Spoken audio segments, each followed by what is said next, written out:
Hey everyone, here at Smart Money Seed, we're just starting to get things going. We've had a few posts so far talking about some pretty basic financial advice, how to save a few bucks here and there, but we're ready to branch out into a more pressing issue. Now this is probably one of the more polarizing and political topics in America, so I bet you can guess what I'm going to say. Why is guac extra? All right, before we dive into the facts, let me just start off with a little bit of a rant. Everybody knows damn well that the second you ask for guac, And then, can I get guac on that, please? that dagger is coming at the register.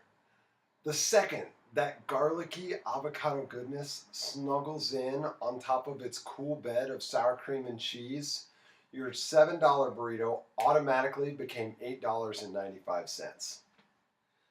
But then the artist behind the counter looks up at you with eyes that dart straight into the center of your soul and utters the cringeworthy phrase, You know, guac is extra.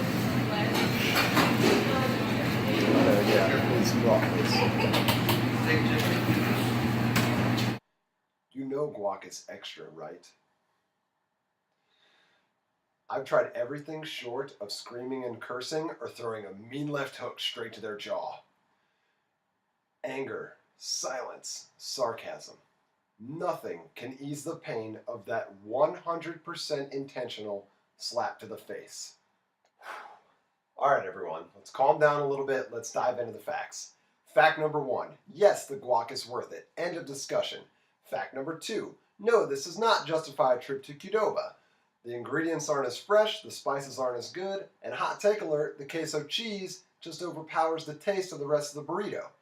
I had a roommate in college who claimed to prefer Qdoba, and he was such an outcast that he had to move about 400 miles away after graduation.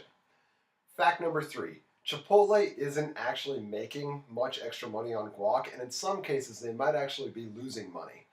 Chipotle had a pretty terrible financial fourth quarter of 2016, and I won't bore you with the details of what that means exactly or why that might have been, but one of the top reasons they cited for their poor numbers was the rising cost of avocados.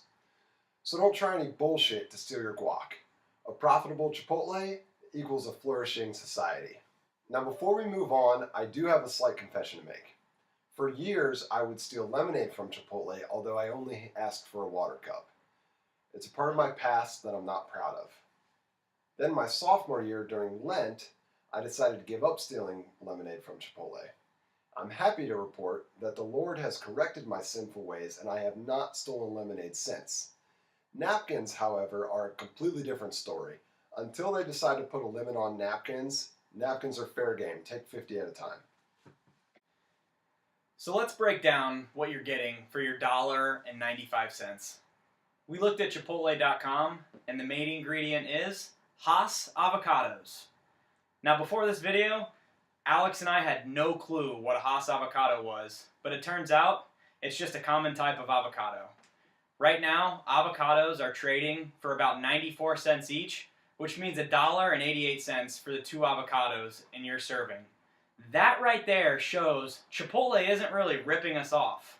Now, we did read an article that suggested if the U.S. builds a supposed wall in the southwestern region of the country, the cost of avocados has a chance to spike. Not really sure how true or factual that is, but we'll keep an eye on it. Jalapenos are another couple cents, and we didn't even really bother to look into the price of the other ingredients. By the time you tally everything up, let's say the cost is around $2. Sure, Chipotle has some purchasing power and the ability to buy in bulk, and they may be able to save a few cents. But they still have to pay for some of their employees to actually make the guac in the stores too. The point is simple. Chipotle isn't ripping us off. They aren't out to get us.